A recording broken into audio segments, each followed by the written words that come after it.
I now recognize Ms. Clarke from New York. Thank you very much, Mr. Chairman. Good afternoon.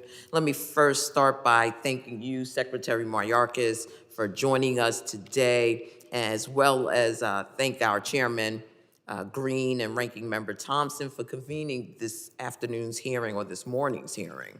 Let me also say how disgraceful the display of rhetoric here today targeting our secretary was for this committee. As a member of the committee for my entire tenure here in the House of Representatives, this committee has always been bipartisan. It's always been focused on the preservation, protection of the homeland. But today's display of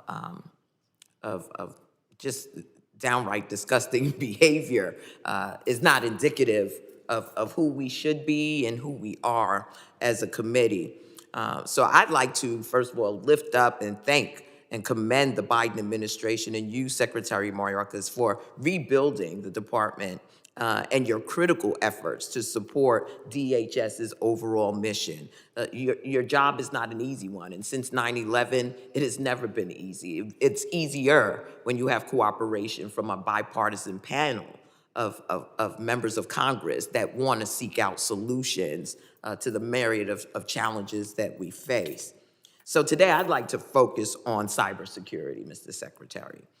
My first question is about the Cyber Incident Reporting for Critical Infrastructure Act, or CIRCIA, a landmark piece of legislation that I authored in the last Congress, which directs CISA to stand up mandatory cyber incident reporting requirements for critical infrastructure. It's been a little over a year since Congress passed CIRCIA, and I'd like to know what progress has been made in that 1 year, and how quickly might we expect to see a final rule?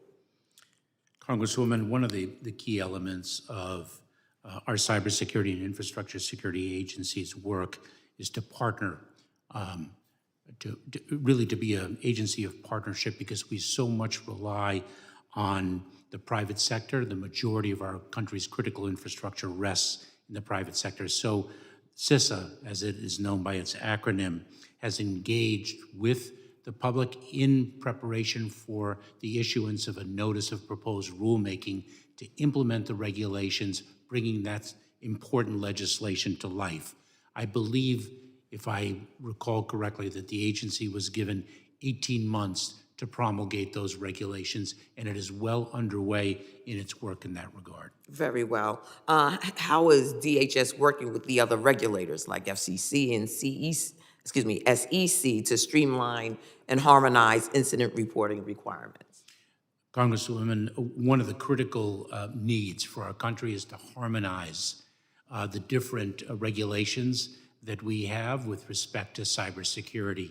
And we actually have a council that we chair in the Department of Homeland Security to bring the different agencies together to achieve, to the best of our abilities, to the best of the authorities that each respective agency holds, to bring that harmonization to life, and we are well underway in that regard.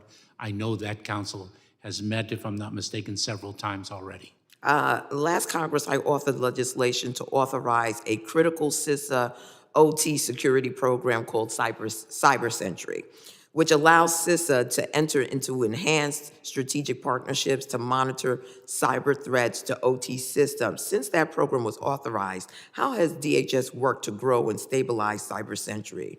And what do you see is next for the program? Congresswoman, I will have to follow up with you in response to your question to provide you with the information you have asked of me. Very well. Mr. Chairman, I'm concerned about political theater within our committee. There are multiple ways that we can address the issues that have been raised with respect to our southwest border. The only one that we have not discussed in this committee, which is part of our jurisdiction, is comprehensive immigration reform. I hope that you will work with the Judiciary Committee. As the daughter of immigrants, I find the discussion here abhorrent. This is a nation built by immigrants, for immigrants. Not anyone sitting here today is native to this land. And for us to have this type of rhetoric in the 21st century, grown adults who espouse Christian values, I think we need to rethink and recalibrate who we are as human beings, because the discussion that was held here today was disgraceful, despicable. I yield back.